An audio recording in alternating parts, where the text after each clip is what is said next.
তুই নেই তাই কিছুই ভালো লাগছে না। আজ আমি বাবার বাড়িতে, কিন্তু তুই তো এখন শ্বশুর বাড়িতে।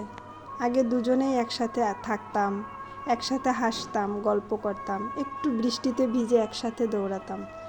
আজ সবই ঠিক আছে, বৃষ্টিও আছে, রোদও আছে, হাসিও আছে, তবু কিছু যেন ঠিক নেই, কারণ তুই তো নেই। তোর না থাকা এতটা কষ্ট দেবে বুঝিনি।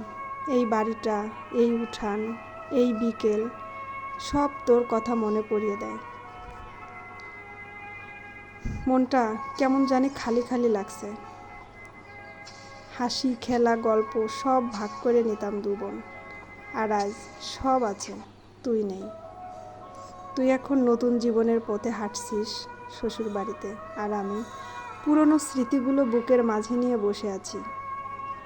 এই উঠান, এই ঘর, সব জায়গায় তোর ছায়া খুঁজি। ভীষণ মিস করছি তোকে, সত্যি বলছি। তুই থাকলে মনটা এত খারাপ লাগতো না। ভালো থাকিস বোন, অনেক ভালো। তোর জায়গাটা আজও খালি।